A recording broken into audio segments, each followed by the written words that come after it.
In a quiet forest, nestled between two mountains, lived a small sparrow named Mira. She was nothing extraordinary to look at. Tiny wings, dull feathers, and a voice that was soft even for a sparrow.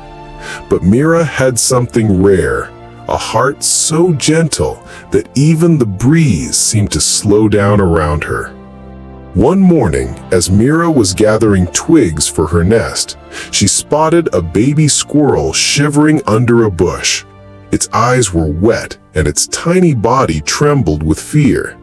The squirrel had been separated from its family during a storm the night before. Without hesitation, Mira fluttered down and wrapped her wings gently around the squirrel. She sang to him, a soft tune her mother used to hum when she was little. The squirrel looked up, still scared, but calmer. Mira didn't have much food, but she brought him the only nut she had found that day. "You can have it. I'll find more." The squirrel didn't say much. He just looked at her with wide, grateful eyes. The next day, the baby squirrel was gone. Mira thought maybe he found his family. She hoped so. Weeks passed, and Mira's act of kindness faded like dew in the morning sun. But kindness has a way of echoing. One cold evening, a hedgehog named Bruni was limping through the forest. A thorn had pierced his foot and he couldn't walk. He whimpered under a hollow log, curled up in pain. A young squirrel, strong now, with a shiny coat, heard the sound and stopped. It was the same baby squirrel Mira had helped. He remembered what it felt like to be small and scared and seen. So, without a second thought, he broke a branch and used it as a splint. He pulled out the thorn and stayed with Bruni through the night. No one asked him to, no one was watching, but the echo of Mira's kindness was still alive in his heart. Bruni recovered, and one day, while walking near the river, he saw a duckling struggling in the water. Its mother was nowhere in sight, and the current was too strong for the tiny wings. Bruni couldn't swim, but he ran down the riverbank, calling out for help, alerting everyone nearby. A family of otters heard the noise and rushed in, pulling the duckling to safety just in time. The duckling lived, and so did the kindness.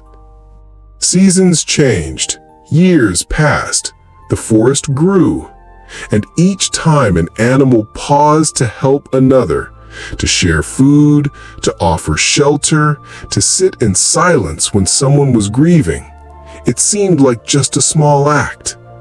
But behind every kind gesture was a thread, and those threads wove together a blanket that covered the forest with warmth. One winter, the coldest the forest had ever seen, a fire broke out near the northern edge. Animals fled, terrified. Trees cracked and smoke filled the sky. Mira, now older, was trapped under a fallen branch. Her wing was broken. She couldn't fly, couldn't move, and the fire was closing in. But she wasn't alone. From the smoke appeared Bruni, limping but determined. Behind him, the otters, the duckling, now grown, and even the once lost squirrel. One by one, they came together. Bruni lifted the branch. The duck wrapped Mira in her feathers. The squirrel led the way. The otters cleared the path. And together they saved her. Not because they owed her anything, not because they had to, but because once, long ago, Mira had shown a trembling squirrel what kindness felt like.